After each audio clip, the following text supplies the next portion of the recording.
खासदार साहेब इथे आले होते, काय काय मुद्दे तुम्ही मांडले त्याच्यासमोर, त्यांचं काय रिएक्शन? आज दक्षिण मध्य मुंबईचे लोकप्रिय खासदार प्रथमच या कार्यालयामध्ये जनतेच्या समस्या या पूर्ण अणुशक्तीनगर चेंबूरमध्ये कोळीवाडा विभाग क्रमांक 9मध्ये काय काय समस्या आहेत तर महाविकास आघाडीचे पदाधिकारी असतील, मंडळाचे पदाधिकारी, चाळी असतील, नगरं असतील, बिल्डिंग असतील, त्यांच्या समस्या स्ट्रक्चरल समस्या काय काय आहे ते जाणून घेण्यासाठी या ठिकाणी आमच्या मध्यवर्ती कार्यालयामध्ये उपस्थित झालेले आहेत आणि सकाळी 9:30 वाजल्यापासून या ठिकाणी जनतेची पूर्ण रांग लागलेली आहे। आमच्या प्रभागातील काही स्ट्रक्चरल समस्या आहेत त्या अत्यंत महत्त्वाच्या म्हणजे आमच्या पूर्ण डोंगराळ भागामध्ये आरसी मार्ग वाशीनगर येथे सह्याद्रीनगर असेल, कस्तुरबा नगर असेल, अशोकनगर असेल, सह्याद्रीनगर अ, सह्याद्रीनगर ब, ओम गणेश नगर या ठिकाणी पाण्याची समस्या एकदम जटिल आहे।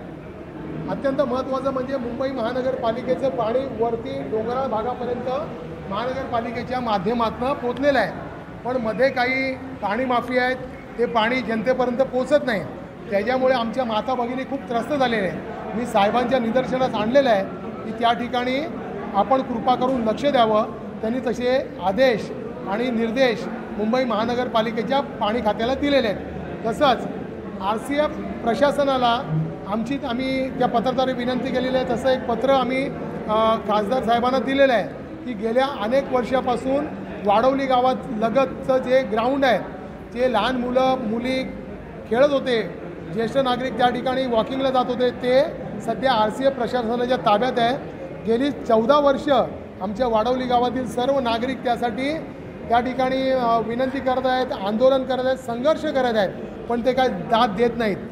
त्याच्यामध्ये नगरसेवक, आमदार, खासदार इलेक्शनच्या वेळेला येतात, थातूर मातूर आपलं काहीतरी आश्वासन देतात, 2 मिनटं भाषण करतात आणि निघून जातात।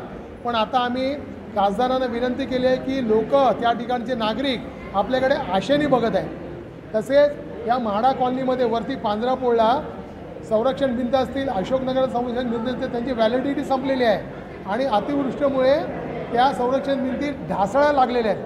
काही वर्षापूर्वी त्या ठिकाणी जीवितहानी झाली होती, त्या होऊ नयेत म्हणून संरक्षण भिंती देखील बांधण्यात याव्यात अशी आम्ही खासदारांना पत्राद्वारे निवेदन दिलेले आहे। तसंच अनेक समस्या आहेत, पाण्याच्या लाईनी जुन्या झालेल्या आहेत, शौचालयाच्या टाक्या त्या ठिकाणी म्हाडा कॉलनी शांतिदूत सोसायटीसमोर मोठी शौचालयाची टाकी आहे, ती ढासळून कधी पडली तर त्या ठिकाणी मोठी जीवितहानी होईल, ती टाळण्यासाठी आपण ठोस पाऊल उचलावं अशी आम्ही खासदारांना आणि विभाग प्रमुख श्री प्रमोद शिंदे साहेब यांना पत्राद्वारे निवेदन दिले।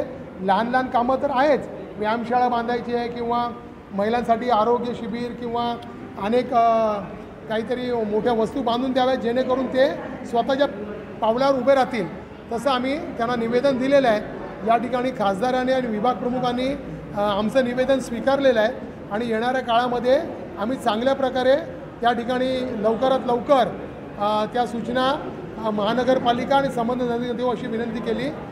मी माझ्याबरोबर सर्व शिवसेने शाखेतील उपशाखा प्रमुख, गटप्रमुख, महिला आमच्या तसेच आमचे कार्यालय प्रमुख उपस्थित राहिले आणि त्यांना निवेदन दिलेलं आहे। मी त्यांचे देखील मनपूर्वक आभार मानतो आणि आपण देखील आपल्या या चॅनलद्वारे जनतेपर्यंत आम्ही या प्रभागातील समस्या काही पोचवल्या आहेत त्याचा एक पाठपुरावा करावा। धन्यवाद।